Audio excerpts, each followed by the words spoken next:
Now, China's President Xi Jinping is in Russia as the country gears up to commemorate Victory Day tomorrow. Earlier, he met with the Russian President Vladimir Putin, and the two sides pledged to make their bilateral relations more mature and resilient.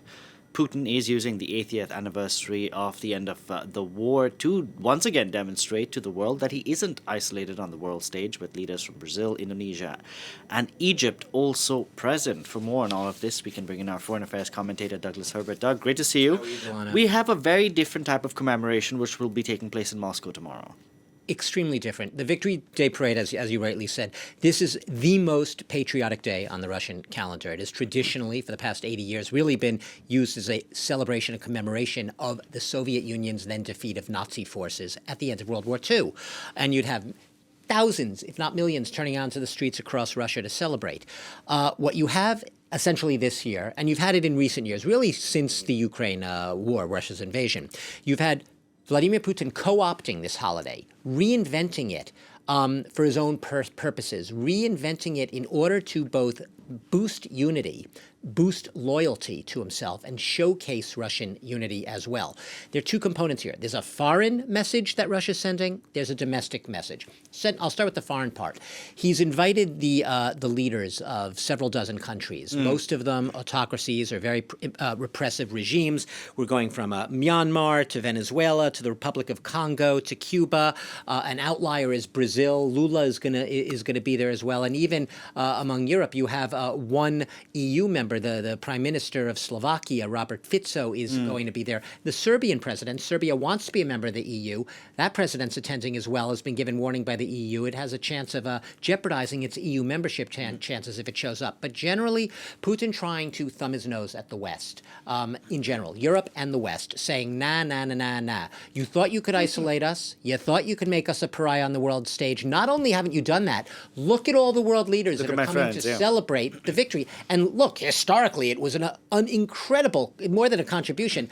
Tens of millions, 25 to 30 million Soviet soldiers died in the fight against Hitler's Nazi Germany. So a massive contribution, but Putin has warped it, has really warped it in his own image for his own political, domestic, and foreign purposes. On the domestic front, the message is for propaganda purposes. He's basically saying, remember that war we fought against the Nazis and Europe in World War II, that war that we so valiantly won, we Soviets.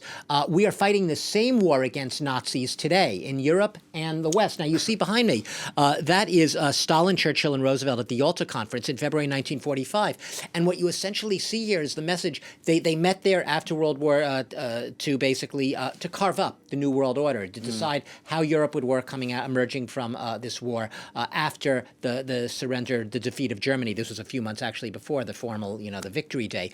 But the Yalta Conference shaped a new world order, and essentially Putin sees himself today using this as one of the tools in his arsenal, as he sees it, shaping his own new world order. Whereas the West sees Russia as isolated, as a pariah that's waging a pointless, horrific, atrocious war against a sovereign nation and hurting his own country in the process. He sees himself as building a new image for Russia against a debauched, decadent West that is actually the weak party in this. I'm the strong party. And being there with Xi Jinping besides him is meant to project that strength, that unified image. You mentioned this, Doug, that Vladimir Putin is putting on a show, essentially, tomorrow. He's putting Putin on show. a brave face, but behind the brave face, there must be some fear over securing this event, given that we have seen those Ukrainian drones that have made their way into Moscow's airspace. Yeah, the mayor of Moscow noted, I believe it was up to 19 drones in the past 24, 48 hours that have been in the Moscow region, the Moscow airspace.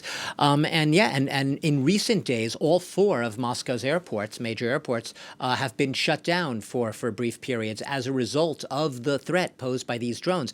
Obviously, Zelensky doesn't have long-range missiles that can reach Moscow at this point. He doesn't have, obviously, the cavalry and the troops that are going to march into Moscow, but those drones have been a real and potential threat.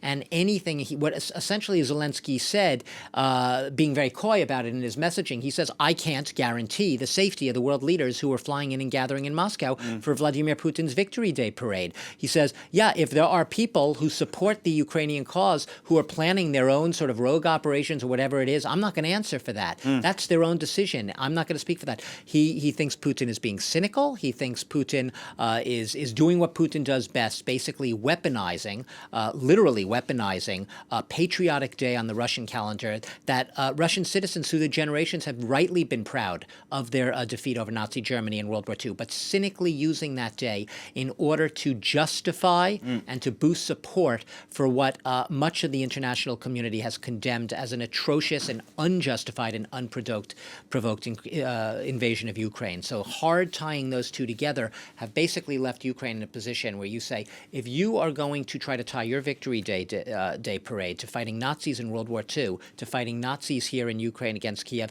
this is out of our hands. If people are going to take to target your parade, your victory, your cynical Victory Day parade, sorry to say, I'm not here to guarantee the security of those attending.